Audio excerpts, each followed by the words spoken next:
Guys, let's first talk about our nutrition recommendations. So these are recommendations for the next 4 weeks.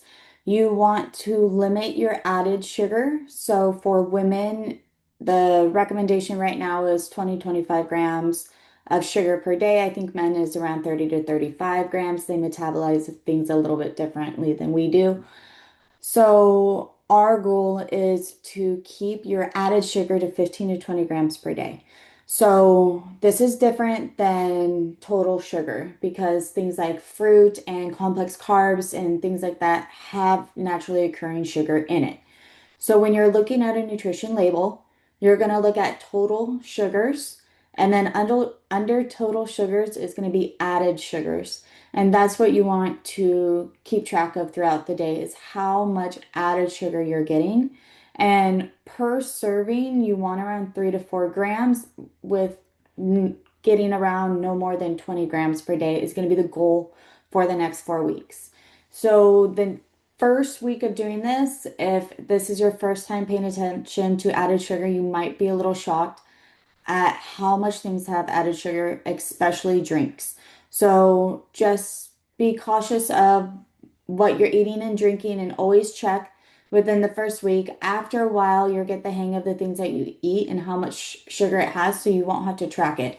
But it's a good idea that if you haven't looked, to turn it over, look at that nutrition label and see how much sugar is in it. So this is going to help with a lot of things. Sugar increases inflammation in the body, and when our body's inflamed, mechanically it can't work as well as it should. This also is one of the number one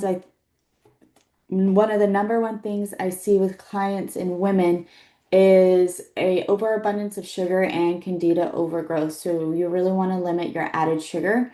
And for your gut microbiome, this is what feeds the bacteria that we don't want an overabundance of. So things that, like I said, the bacteria we don't want overabundance, funguses, parasites, all that kind of stuff eats off of the added sugar. So we just want to limit it as much as possible. We're going to choose real and whole foods. So a good way to give an example of what this is when you're at the grocery store, the outside perimeters is usually what is considered real and whole food by definition. So the fruits, vegetables, starches, grains, meats, proteins, dairy, and all things on the outside. We're going to limit inflammatory inflammatory oils. So oils like canola oil, vegetable oil, soybean oil, you want to limit those. And we want to enjoy oils like avocado oil, olive oil, and things like that. We're going to watch our fiber intake. So we want to try to aim for at least 25 grams of fiber a day. And this is really going to help with our digestion, um, keeping steady stool movements throughout the day, but also it's going to help our gut microbiome. This is what feeds the good bacteria that we want to grow. So we want to get a lot of that fiber in.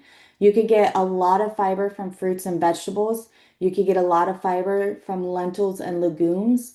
So split peas and black beans, you could get a lot of fiber from whole grains like buckwheat and things like that. So if you're already feeling a little overwhelmed, just take a deep breath. You don't have to do this all at once. So remember in previous videos, I recommended that you're going to look at the nutrition and lifestyle recommendations and compare where you're at and choose a couple of things to work on at a time. You don't have to try to do everything at once. If you want to, that's okay too.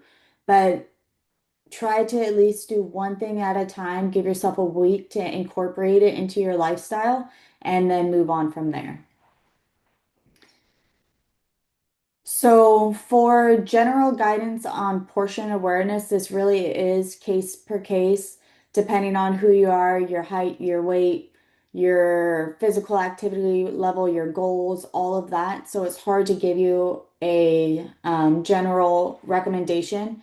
If you want to count your macros or you at least want to get a general idea of where to start, I would just recommend hopping on Google, typing in macronutrient calculator. They will have them for free on there where you want to put in at least your height, your weight, and your gender and your activity level. And then a good one will let you toggle for your goal if you want to lose half a pound, gain half a pound, lose a pound, gain half a pound. Um, I don't recommend going over losing or gaining 1 to 2 pounds a week, depending on where you're at, even just 1 pound if you want long-lasting goals.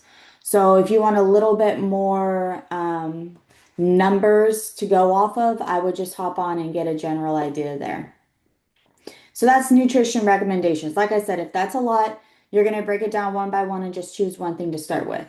So now we're going to talk about lifestyle recommendations. First things first, we're going to start incorporating the RNK morning method, which we talked about in another video, so I'm not going to talk about it here. Second, for the next 4 weeks, we're going to limit excess alcohol as much as possible. If not, just eliminate it completely in the next 4 weeks. In the next 4 weeks, we really want healing to happen and we want our digestion to work as much as possible. And when we're putting in toxic things, it's taking us out of a healing and repair mode, and into a breaking down mode. So we want to limit that as much as possible. We want to stay active daily. So this means just moving every day, being a little bit more active.